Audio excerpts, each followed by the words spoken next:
We have the opportunity right now with AI to make sure that every single student has exactly what they need. We're excited to launch ACE, our new AI-powered assistant. With ACE for Educators, we're making it faster and easier to integrate formative assessments into your course content with AI-powered questions. And ACE is not just for educators. ACE for Students gives AI-powered study assistance. Students can ask questions about what they're learning, and ACE will provide a relevant response. And it knows the materials that you have access to. And so when you ask it a question, ACE knows exactly how to provide the answer that will be helpful to you. The future is bright.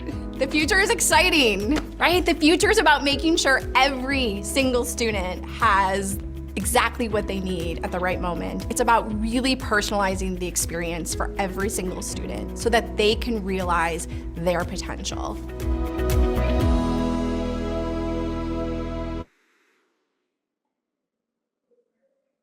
Well, welcome back after a very short break. We're glad to have you with us, especially for those folks who are just joining us now. The theme, as you may have heard if you're in our last session, for the final installment of Top Hat Summer Camp is setting the stage for student success. So we just heard from Dr. Linda Nilsson on low-lift strategies you can use to help students strengthen their learning skills. And if you missed it, no worries. We'll be making all the recordings for our summer camp program available to you shortly, along with some really helpful resources and guides to keep you moving forward. And that goes for all of the summer camp programming that we've been running over the last few weeks. Now, we want to keep the sessions as engaging as possible. So please use the chat to share your own thoughts and insights. And if you have questions for our speakers, you can use the Q&A feature, and we will do our best to get to as many of those as we can. I'm really excited to introduce our final presentation, Assignments and Assessments that Motivate and Engage. We've got two really exceptional faculty presenters, so in some ways we're saving the best for last, and they're going to share their insights on how they're using Top Hat to give students opportunities for the low stakes practice that we know is so important to student success. We also have a really wonderful host. Haley Ryan is our customer onboarding manager here at Top Hat, and she's also a multi-session cabin cleanup award winner. So Haley, welcome. Wonderful to have you with us, and please take it away.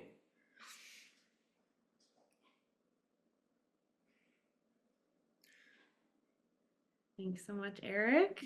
Hi, everybody. It is so wonderful to be here today with all of you.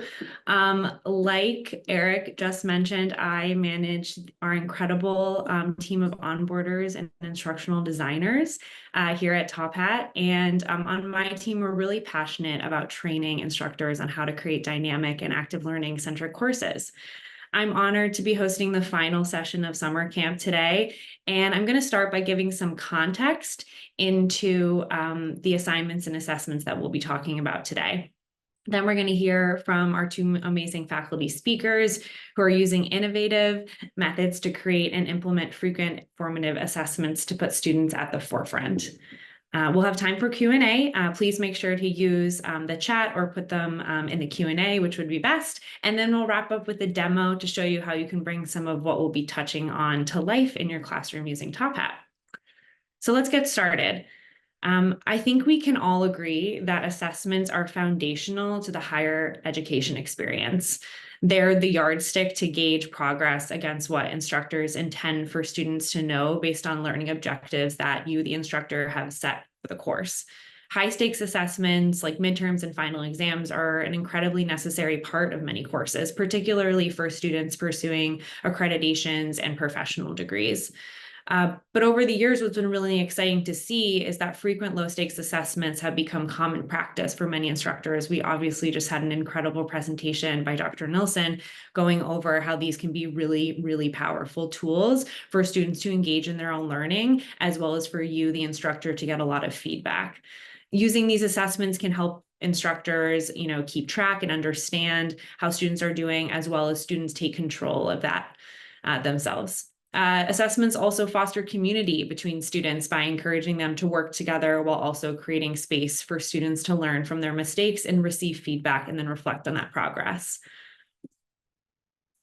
More than just a measure of success, though, frequent assessments are an important tool for learning. When done right, they create structure and foster inclusivity in a course. Dr. V.G. Sathi and Dr. Kelly Hogan, award-winning educators and authors of the book Inclusive Teaching: Strategies for Promoting Equity in the College Classroom, hosted a webinar with Top Hat where they shared their guiding principles to make course design and class environments even more inclusive, I should say. Assessments played a really big role in many of these principles that they shared. For example, they suggested by evaluating students more frequently in a low pressure way, you'll ensure students are well prepared for high stakes assessments. Another suggestion is to create inclusive participation and engagement policies that play to the strengths of both introverts and extroverts. Your introverted students have equally meaningful contributions to make, but may not feel comfortable speaking out in a large class. An easy fix is to run an anonymous discussion using an engagement platform like Top Hat. Finally, they suggest varying the format in which you engage and assess students. Use polls and quizzes that allow students to work through either on their own or together. You might begin class with a large group discussion and end your lecture with a reflection prompt. The goal being to get students interacting and engaging with the material in different ways. So this slide might look familiar if you were at my colleague Sumi Vora's summer camp session last week on creating a dynamic lecture experience. It's a really great representation of what we are talking about here when it comes to assessments. Most scholars of evidence-based practice would vouch for the value of frequent assessments as a tool for learning, but the other ingredient in evidence-based practice is data-informed iteration. Frequent assessments, whether they be polls, quizzes, discussions, allow instructors to keep their finger on the pulse of student progress. Where are students struggling? What do they need to revisit or clarify? Where can they speed ahead? Long story short, the more often you incorporate low stakes assessments, the more data and insights you and your students will have. The process and experience of learning is arguably more important than ever, especially in the age of AI, where the urge to just look up the answer is pretty immense, especially for students. Just like Dr. Nilsson just provided some simple yet powerful activities to get students to become more self-aware, not only about what, but how they're learning. As Dr. Nilsson shared in that presentation, the ability to learn independently, to think critically, evaluate different solutions, and make informed decisions is essential to success inside and outside of the classroom. Frequent assessments are an integral part of this process. They not only give students the opportunity to apply new knowledge, engage their progress, but to reflect on their own learning and build the self-awareness that Dr. Nilsson spoke about. But it's sometimes easier said than done. We know that developing assessments can take a lot of time and effort. I even saw that in the chat, I think a couple of times. It can take a lot of time. How much pressure is this going to put on you as the instructor? The good news is that you will be able to see ACE in action today, our AI-powered teaching and learning assistant that our product manager and CEO just spoke about in our mini intro there. And it's making it faster and easier to incorporate frequent assessments into your teaching. We're really excited about this, so let's get started. We have two wonderful faculty, like I mentioned, and they're going to talk to us about how they weave frequent formative assessments into their course design, along with some of the lessons they've learned about how their practices are leading to significant improvements in student success. So it's my pleasure to introduce our first speaker. Dr. Whitney Civils-Sawyer is the director of the Center for Instructional Technology at Louisiana Tech University. Whitney is going to share how frequent assessments help her to form relationships with students and also walk us through how she leveraged ACE to redesign her course and textbook. Over to you, Whitney. It's so great to see you again. Thank you so much. I am very excited to be here and I appreciate this opportunity. Let me see if I can get the control. There we go. Okay. Let's see. It's not letting me go forward, Haley.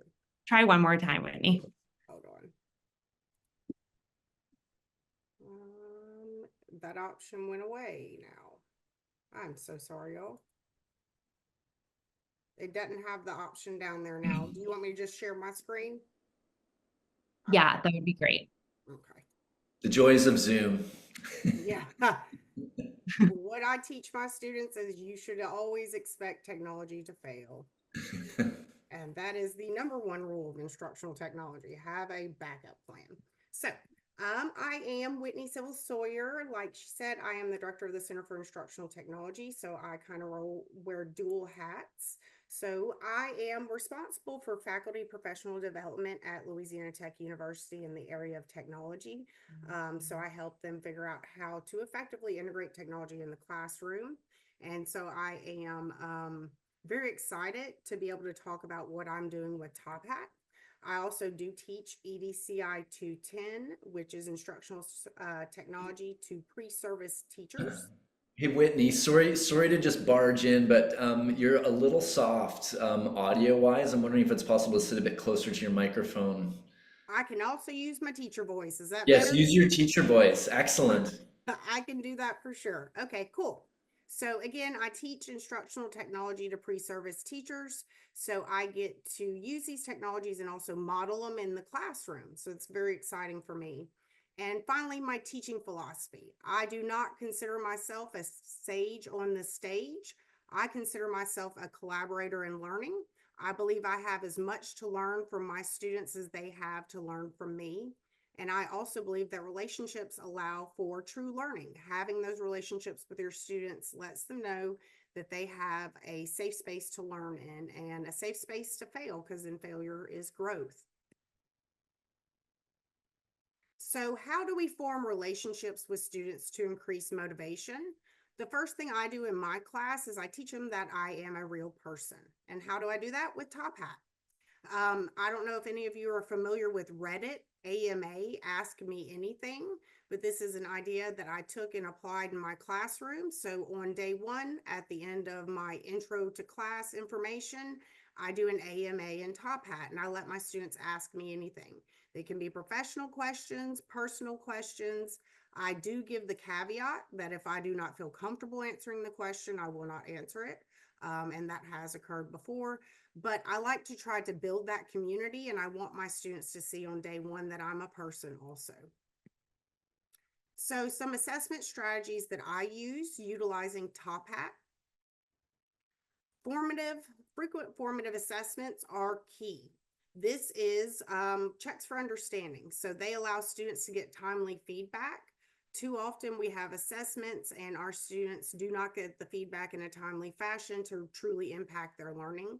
And important for me is it informs my instructional practice.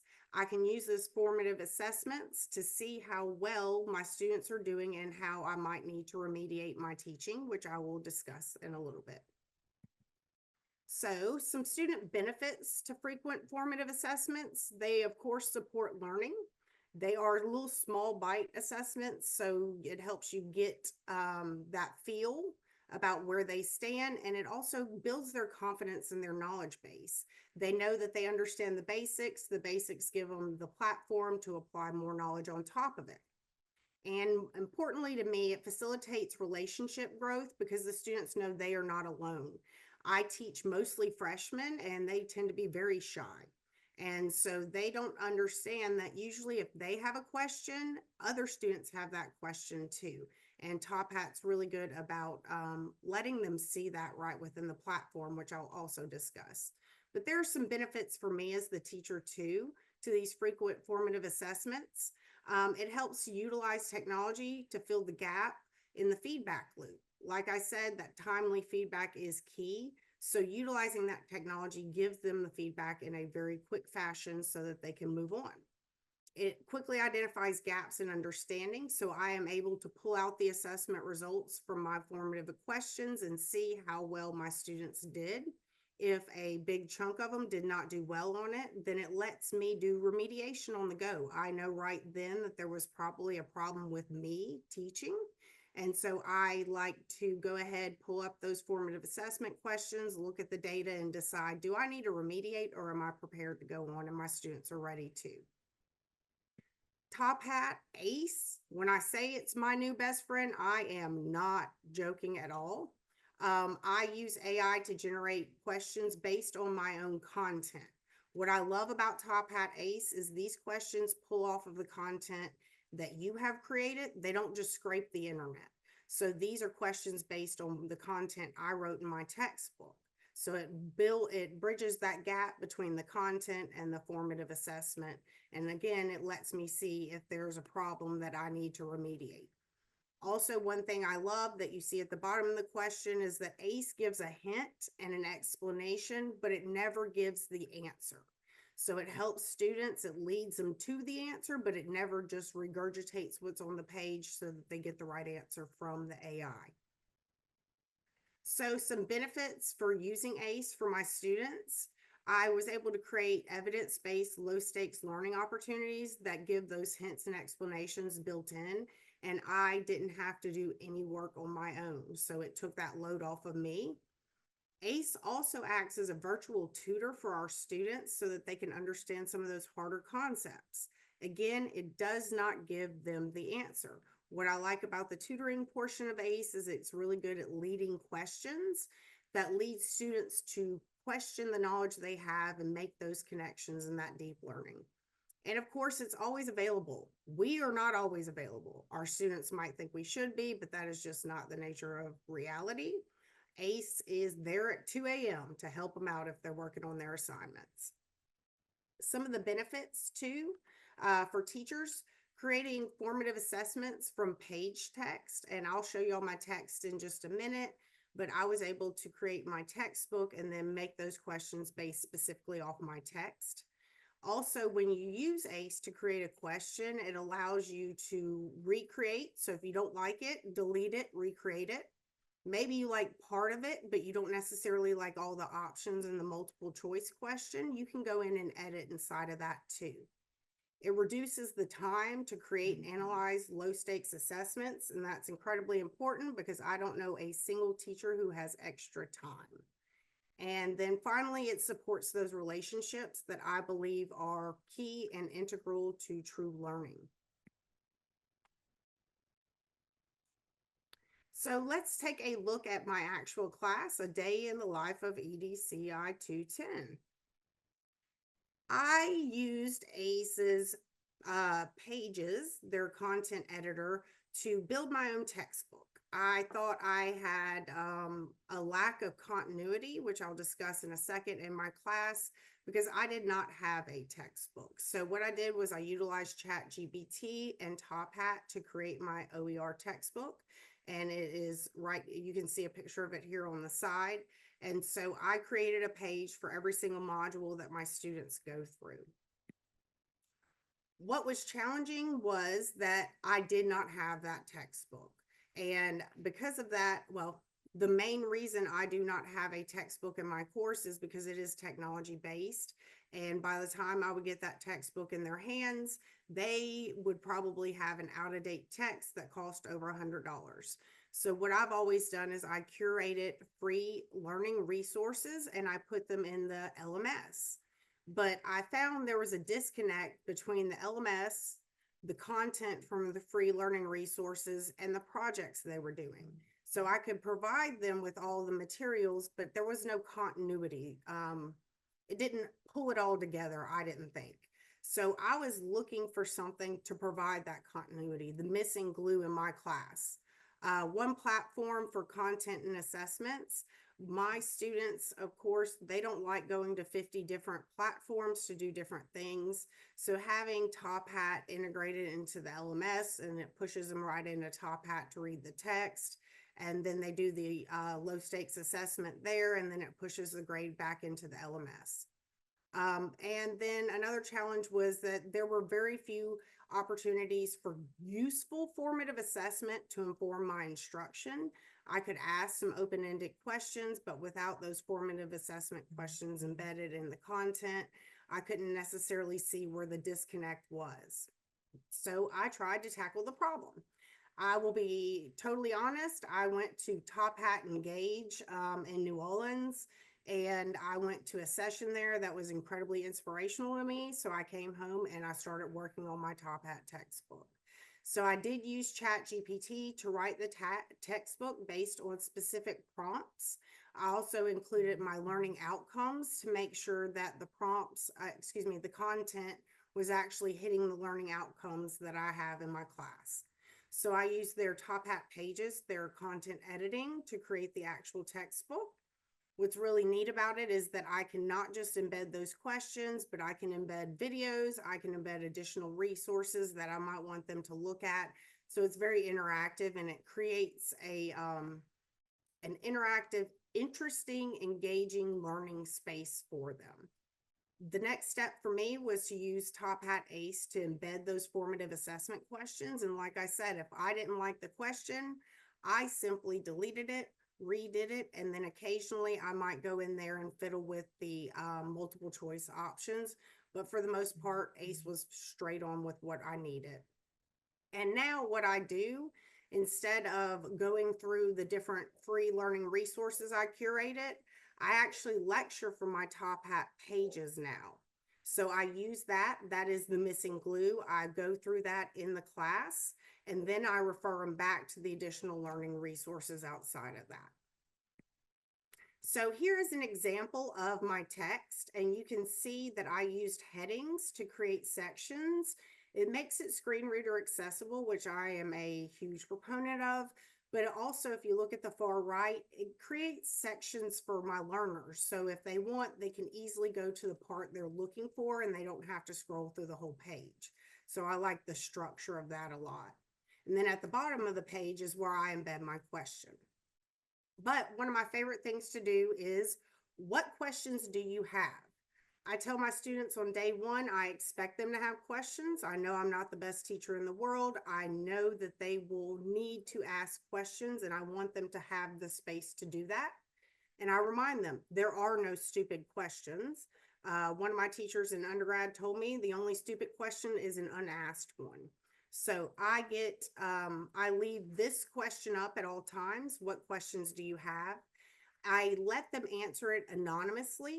And as you can see, there's 0 participation points and 0 correctness points. So there is no skin in the game. They don't have to ask a question unless they want to. What I love about it is that you can see on the bottom question, they can actually upvote questions, and then they can see that they are not alone in having the questions they have. And for me, this encourages the building of trust in my classroom. My students know that they have this space to anonymously ask questions. So what I do is I leave this open. Whenever I have a natural break in lecture, then I go back to this every 5 to 7 minutes, and I answer any questions. I remediate on the go, and then I move on.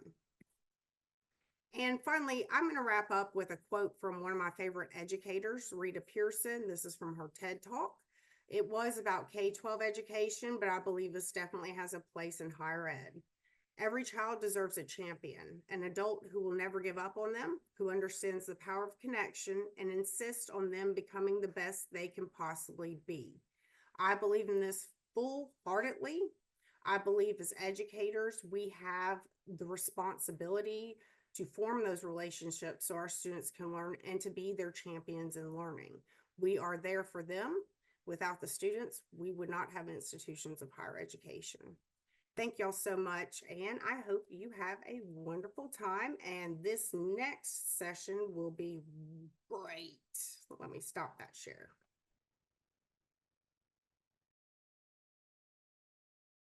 Thank you so much, Whitney. That was awesome. I particularly love that you were so inspired by, I think it was Sumi and Mike's presentation, that you went home that night and created an entirely new product. So we're going to get into the demo later, and I'll be able to actually show kind of a little bit what Whitney did. So next, we'll hear from Dr. Elizabeth Sargent, professor in the School of Marine Science and Policy at the University of Delaware. Liz will now walk us through how she uses assessments to involve students in the process of their own learning. Over to you, Liz. It's so great to see you again. Thank you, Haley. Hi, everybody. I'm Liz Sargent. I'm at the University of Delaware, and I'm just going to share my screen here for y'all. Okay, hopefully you can all see that. So I'm going to talk to you today a little bit about what I teach, how I teach, why I teach the way that I do.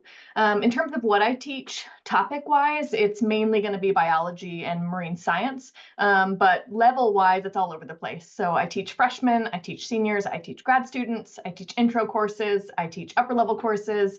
I teach gen curriculum courses, I teach major courses. And so the main thread that kind of connects all of the classes that I've taught over the last 15 years is my pedagogical approach. And so the how in how I teach is going to be a bedrock of Bloom's taxonomy, and then this kind of underlying use of metacognition with my students and involving them in the process of their own learning. And for some of y'all, Bloom's might be old hat. For some of y'all, it might be new, or you might need a refresher. So just real quick before we talk a little bit about kind of what I'm doing in my classes, to introduce us all to the basics of Bloom. It's a hierarchy of learning that dictates the level at which learning occurs is important, and that each level builds off of the level below. So all of y'all can think about something that you are an expert in or something that you are particularly good at, and you have achieved kind of that apex of the pyramid here. You have novel thought about this particular topic or concept. But at one point you were a novice and the jargon was new to you, and you had to form that memory base at the bottom and learn terms and definitions and use them kind of as you climbed. And our students are doing the same thing when they enter our classrooms. We don't necessarily want them to be experts by the end of the semester, but certainly we want them to kind of climb this pyramid with us and learn along the way. And so I really got into scholarship of teaching and learning in about 2018, 2019. And in 2019, I decided to like revolutionize my courses and embed Bloom's taxonomy into my assessments. And I really thought that like I had found the key here. I thought I'd like figured out the secret to effective assessment writing and like student mastery of material. And so I walked into this thinking like, if my students had a very strong base, if they built up their remember and understand levels, then they could demonstrate mastery to me on exams by applying, analyzing, and evaluating. And at the same time, like I said, I teach a lot of classes, a lot of different students. The class I'm going to talk to you about today was a class that had a lot of traditional students in it. So students walking in like straight out of high school, first semester freshmen. Sandra McGuire, we just heard going to be giving a talk on October 17th, she's done some research with high school students entering college. And when you ask them what level they had to operate at in high school to make an A or a B, they're self-identifying those lower levels of the pyramid. They're saying all I needed to do was remember and understand.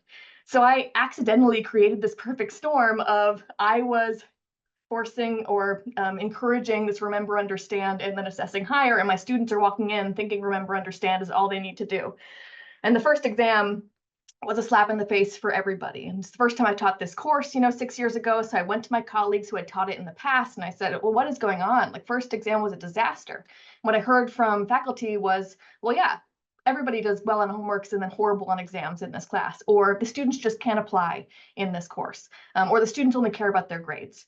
And from my students at the same time, I was hearing them leave exam sessions saying things like, that exam was so hard, we never covered that in class, or I studied really hard and I still failed, or they would come to office hours pleading with me, like, what do I need to do in this class to make an A? And so obviously, like the status quo was not working. And I was thinking about the two sides of this same coin and thinking, okay, maybe everybody's on to something here. So I went back to basics. I was still really moved by the literature around Bloom's taxonomy, and I felt like it was a valuable tool to keep within my pedagogy. So I started looking at kind of how I was assessing students. I took every question that I wrote in this course and I mapped it to the Bloom's pyramid. So I kind of saw what level at which I was assessing students using this particular tool. And I realized that my homework assignments were pretty much exclusively remember and understand level questions, what we would call lower level Blooms. That my in-class activities kind of reinforced that, and then maybe a little bit of time was spent doing some practice application. But on the exams, I was sort of flipping the script and giving them a lot more kind of analysis and application level questions. And when I think back to what faculty and students were saying, everybody is right here. Students did well on homework and poorly on exams because they were fundamentally asked to do different cognitive loads. Students were not able to apply because we hadn't practiced application very much ahead of these kind of summative assessments. And from the student side of things, saying we never covered that in class, like, of course we never covered that in class. I'm not going to give you a question in class and then give you the same question on the exam. But I can help equip you with the tools so that when you see something new on the exam, you know how to approach it and kind of solve it on your own. And then this last one here really vexed me. Students saying I studied really hard and I still failed, and that just kept percolating back into office hours. So I'd have students come to the office and we talk about how you were studying and why were you not successful and what tips and techniques did I have to kind of recommend to do better in the future. And what I realized through a semester of these conversations is that I had adopted this new tool. I was using Bloom's to design my assessments, but I had not let students in on that.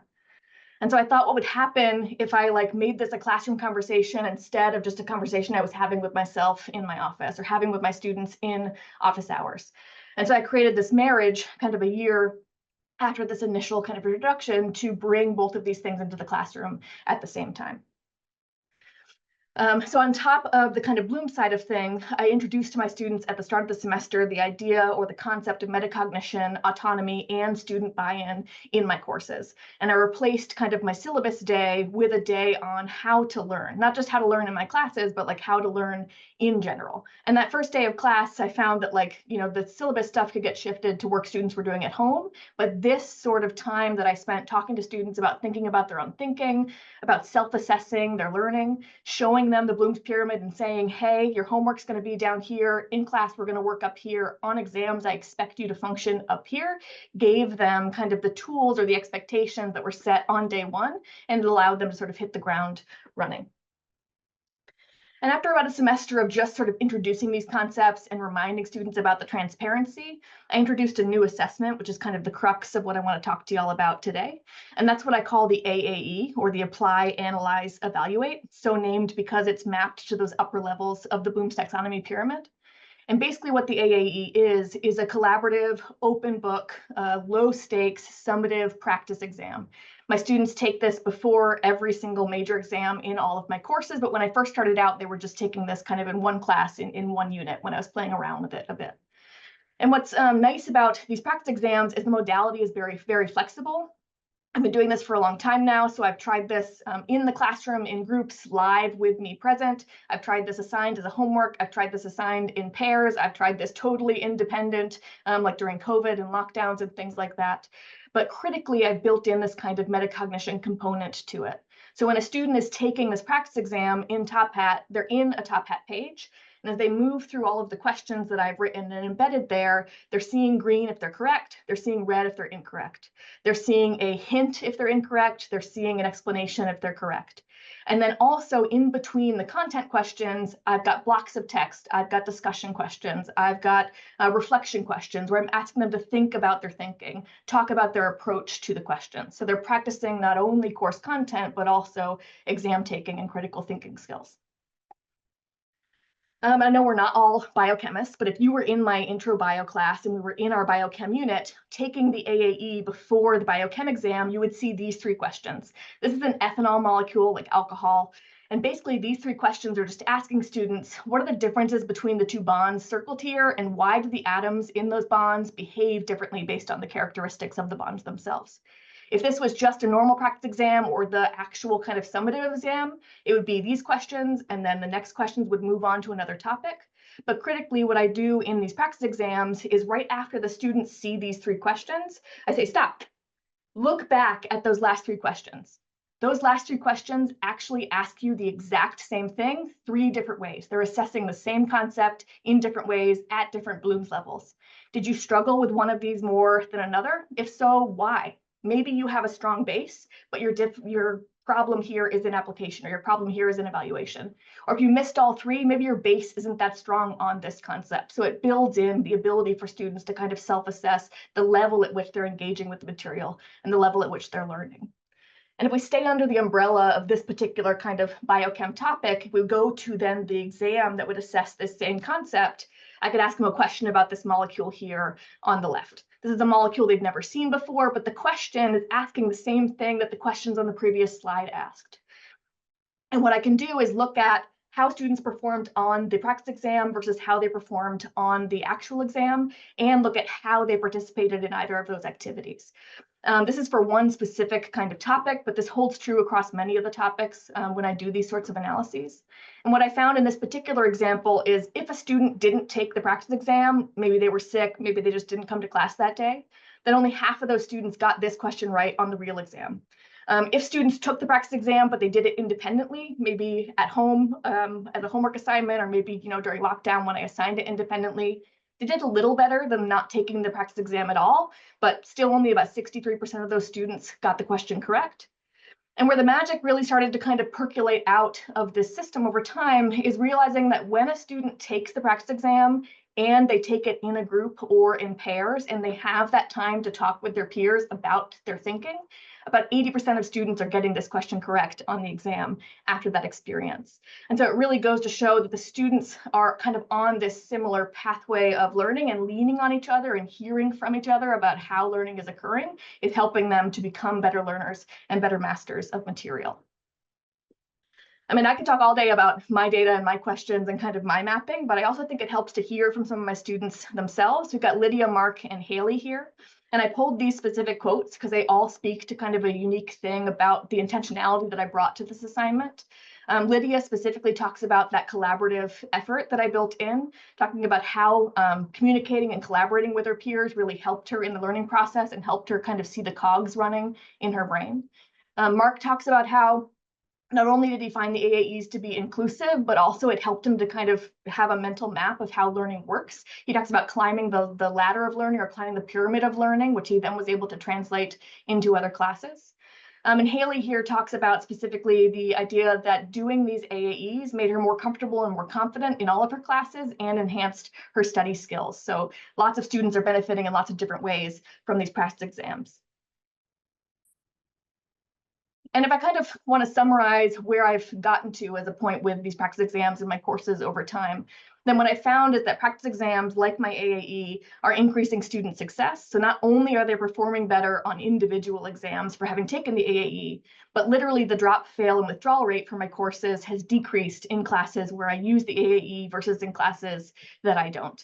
And in a course that is, a gen ed course, that can be a big deal when you've got, 400 students in a class and you're able to retain more of them over time. I found the AAE also enhances student buy-in. So literally my student evaluations at the end of the semester and my unprompted, student conversations or emails are more positive in courses where I have AAEs than where I don't. But anecdotally, I also find attendance is higher in AAE classes, engagement is higher in AAE classes. And then the real gem here is that the collaborative element is the thing that makes the AAE most effective. And so not only having students kind of focus on their own learning, but learn with each other or kind of learn in groups has been a real sort of tool that's come out of all of this. And I would say, I'm pretty far into this journey now. So every single class I teach, every single topic I teach has these kind of things built in. But where I started was just one class, one topic, one practice exam. And I would say if it's something you're kind of thinking about playing around with, where I would start is a little bit of introduction of metacognition and blooms to your students, and then go from there and kind of build iteratively over time. Thank you so much, Liz. That was so great. It was really awesome to see some of the chat. I do want to do some Q&A now. And I do want to start with a question for you, Liz. I remember when we were talking about this, your presentation, and you mentioned that there were students who were pretty suspect of your suggestion to do the exams collaboratively at first. And I was wondering if you could talk a little bit about how student opinions changed after they saw their grades after the first practice exam. Yeah, really great question. So that modality thing that I mentioned and how I offer it, I used to be really strict in saying everybody needs to be in class and everybody needs to be working in groups and doing this on this specific day at this specific time, because I know that's what's best for you. And that did not go down well with the students because they don't like to be told what's best for them. But once I gave them a little more autonomy and I said, you can do this however you want. You can do this in class on this day with others. You can do it on your own in class that day. You can do it at home during that time that day. But let me show you some data around how past students have performed on this, depending on what they did. That then encouraged students over time to move towards the collaborative side of things. And I could literally show them, like after the first exam, like I showed y'all, that 50% missed it if they didn't do the AAE, 63% got it right if they did the AAE alone, and almost 80% got it right if they did the AAE collaboratively. I had students shift over the course of the semester more towards the collaborative element when shown that data and given continuous choice. It really makes me think of what Dr. Nilsson was saying just about taking control of, just self-regulating learning and seeing what works for you. Whitney, I have a question for you. I remember when I was an onboarder before I managed the team, and a question I would often get was, how often should I be asking these formative assessments, whether that's in a class or inside, outside, and does kind of that interval change does that interval change leading up to like a big assessment like an exam? And I was wondering if you could talk a little bit about what your approaches are when giving these frequent formative assessments. Yeah, so I build them into the content pages, like I said. The more content, the more questions I have. So I try to kind of chunk it so that I have those formative assessment questions throughout. So if it's a little bit of content, there's one. If it's like lesson planning, which is my most extensive, I have multiple. And for me, I do project based. So these questions concrete the content, and then they help them understand how to actually apply it to what they're going to do in the project. So I don't actually have a big final exam that they are preparing for, a summative assessment in that fashion. But I have found that the more often I include the formative assessment questions, the less questions they have for me about the content. Mhm. Got it. And I was wondering if I can pose that same question to you, Liz. Knowing that you do have a different setup than Whitney, less exam summative assessments that Whitney has, and you do have those big exams. Is your experience the same, or do you kind of chunk them depending on what's going to be coming up soonish, I should say? When I first started trying to build these into my courses, it was just sort of as and when I felt I needed them. Now I do it on a very, very regular schedule. So I split, a 16-week course into four-week units. The exams at the end of the fourth week, the AAEs at the end of the third week, and like homeworks and class activities are sprinkled other places. So they've got formative for 3 weeks, and then they have a week of review and then summative. And one more question for you, Liz, about the AAEs. We have a question in the chat is, are AAEs as effective at building community now as they were before COVID? And I know that you teach a variety of classes that are both in-person, hybrid, as well as online. So I was wondering if you could speak to the difference, pre versus post-COVID. Yeah, I would say they're even more effective now than they were before COVID. So students weren't necessarily against working in groups before COVID, but it was more casual, I think. It was just sort of like, oh, it's expected that we're going to work in groups, so we'll work in groups. Versus after COVID, especially, I was at Georgia before I was in Delaware, and we had half a semester remote during spring 2020, but then fall 2020, we were back in the classroom, but distanced. And so I was still doing AAEs in the classroom in fall 2020, collaboratively, but 6 feet away from your partners, and masked. And I think that just the awkwardness of that experience broke the ice for everybody. And it was expected that you were going to collaborate, even though you were far away. And it just became a norm of the classroom to work together like that. And then it just got more and more and more engageable as the semesters have gone on, and students are really, really able to buy in after the first one. I would say the first one is always a little touch and go, but then the second, the third, the fourth, they know the routine and they're ready to engage. Awesome. And then I'm going to have a final question for Whitney. Liz obviously shared, and you did too, about your Ask Me Anythings about how important transparency is. And I was hoping you could expound on that a little bit and how it benefits students in terms of that relationship that you form with them. Do you find that how do you find it to say, I'm going to make sure I ask my questions, not a yes or no answer, and how have you found that building that transparency and that openness with students has maybe got students to come to office hours or chat with you who typically wouldn't, because they have never really been given the chance to engage in that new relationship with an instructor? I have a big thing about setting the classroom culture on day one. So that's why I do the AMA on day one. And I have found that the students are much more likely to tell me what's going on with them So if issues come up for them, they don't necessarily have to explain all their personal issues, but they're much more likely to reach out to me and say, I'm having a problem, because I tell them I'm a human. I was a student for a very long time. I understand life gets in the way. Just be honest with me about what's going on so we can make a plan for success. I have found that being more open about who I am has led them to be more open with me about who they are and the things that are going to impact their ability to learn in my class, so that we can come up with an alternate plan. I don't usually accept late work, but if somebody has something going on in their life and they talk to me about it beforehand, I will set up a plan for success with them.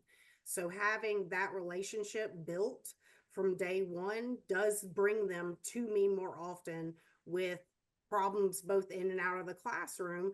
And so I'm also able to connect them more with university resources like our food pantry, our counseling services. And so I can be honest with them about how I use the counseling services in undergrad and how impactful that was for me. So it engages them more, but it also lets them know I'm not just on the other end grading their work. I'm a real person and I care about their success. And that's the bottom line for me, is I want them to know that their success is important to me. And I think they feel that more. Definitely.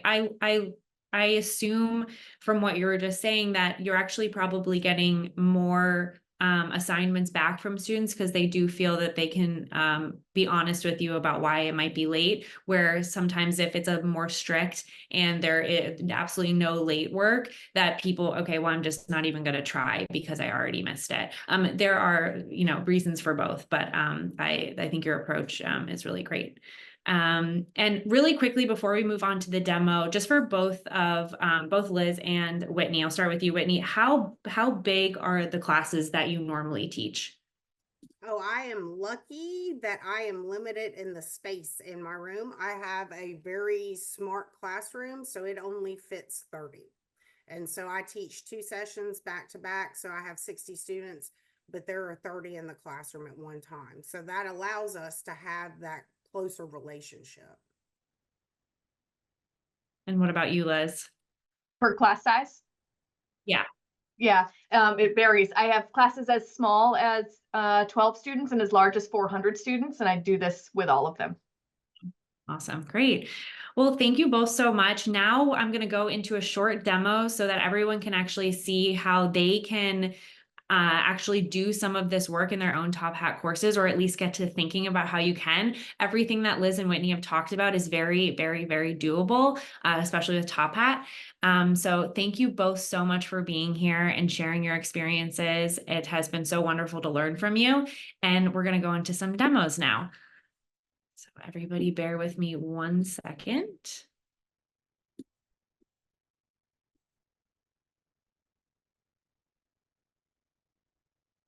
All right, so I'm going to start with creating a discussion question.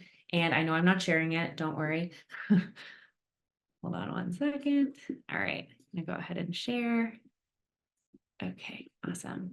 So I'm going to go ahead and start with creating a discussion that mirrors what Whitney does in her course around an Ask Me Anything. So when you have a Top Hat course and you're open on your course, there is an Add to Course button. That's kind of your one-stop shop where you're going to start to build out your kind of active learning centric course. And I'm going to go down to discussion here and just go ahead and put one in. So it's going to be an Ask Me Anything, and you can have grading options. For this type of question, I would say a correctness grade is probably not relevant, but maybe you want to do participation so we can see who's participated, especially if it's an Ask Me Anything, maybe related specifically to the course. But if we want this to be sort of an opener, we might actually want to just have no participation or correctness points. I'm going to show you how the system actually automatically does that for you if you're asking kind of a more generalized question for the students. So we do have response options at the bottom here, and I'm going to change it to responses can be seen. Participants are anonymous to everybody. This essentially is going to make the discussion completely anonymous. So even the instructor isn't going to know who has responded. It's just going to be a way to get to know each other, and also have just feel like everyone can be comfortable in asking questions. I know that when Whitney and I were speaking about this presentation, she would just tell students up front, I'm not comfortable answering that question, and would move on. So I'm going to go ahead and click save. And now we have a discussion question. It's pretty easy to drag and drop in the content tree. So I'm going to drag it up here. And then as students reply, the responses will show up here. I'm going to show you one that I did beforehand with my team. So this was our Ask Me Anything. And you can see here that we have a couple of different responses. So how do I get an internship? I don't know why they'd want an internship. They have a job at Top Hat. I'm kidding. What's the best piece of advice you've received? If you have dinner with a historical figure, who would it be and why? And the other great thing about discussions is that students can upvote these, and then anybody can respond to them as well, and it's all anonymous. So moving on, I'm now going to show how to create a question in a page, really similarly to what Whitney did when creating her textbook with ACE. So I have a Top Hat page here that already has content in it. Spoiler alert, this was my thesis in college. So if anybody's a medieval history major, hello, same. So I put in some text here, and I'm going to go ahead and click on edit. And the important thing to remember about ACE in creating questions is making sure that there is content that ACE can use to build the question off of. If you try to build a question with no content above it, and when I say content, I'm really talking about words, you will essentially get like a non-answer question. So just make sure that there are always some text in there at first. So I'm going to scroll down here. And I'm going to go ahead and insert a question right here. You can see that it is generating. And the really great thing about building questions from a page is that it comes up with that hint and explanation that are so important to both Liz and Whitney's question building. And so we have a question ready to go here. What was Margarita Colonna's approach to the following Franciscan way of life? And it has a hint and an explanation. And if I want to change any of this, or I don't feel like it's accurate, I can just click edit here and then edit everything. So I can edit all of the questions, and then I can also edit the hint and the explanation. The other really great thing too is that you can actually tell us whether you liked this question or not. So if this was not a great question, I can say, I don't like this question, and regenerate it. And if I'm just really not getting what I want, I can just create a question myself. So I'm going to say, I do like this question. And then always remember to save. All right. So the other thing too that I want to mention is that ACE creating questions in a page is not just limited to pages. It's also available in slides. If you go back and watch my colleague Sumi's presentation from last week, she does this beautifully. It's on YouTube right now. But essentially, you can create a question from a slide by clicking Generate AI Question. I'm not going to do that today because we've already done it, but it is just as simple from the slide point of view as well. So the last thing that I want to take a look at is a grade book and also a page that has already have responses on it. Something I was talking about in my intro is making sure that you are asking lots of formative assessments and you're asking them often so that you can get that data. And that data will live in our Top Hat gradebook and be housed there, and is able to give you insights into what's working, what isn't working, and how students are actually doing. So this is a psychology textbook of ours, and already has responses in it. So I'm going to go ahead and click on the responses here in this already filled out page. And I can actually see, just by scrolling through really high level, how the questions are operating. So I can see I can see how well question 1 did, how many people got it right and wrong, and it also has that hint and explanation. And I can go through and I can essentially look and see, okay, what's performing well and what isn't performing well. I can see here that the first two questions we're doing pretty well, but it looks like maybe, which of the following is not an example of behavior as defined by psychologists is a little bit more muddy. So we might want to revisit that. I love this responses view because it allows you to get a really high level look right before class starts, and you can kind of iterate on how you'd like to ask questions maybe in your lecture based on a reading or an assignment that you gave students previously. And then we have the grade book as well. And the grade book is a really nice place to see kind of holistically how students are doing. So it separates the pages into folders, and you can also expand those folders and you can see exactly how students are doing, and you can actually edit right in here. So if maybe you want to excuse a student or you want to easily edit, you can do that in the grade book. So it's just a great way to sort of see a big picture view of how students are doing. So that's all I'm going to leave you with today because we're right at time. Sorry for rushing a little bit, but I want to thank everybody for joining us today. We do have an AI survey that will pop up as you exit the webinar today. And if you give your email address, you will be entered to win a $250 gift card, and you'll also get the responses to the survey as well. So thank you so much, Eric. I'm so sorry I'm 2 minutes over, but that's it for me. Thank you so much, everybody. And back to you, Eric.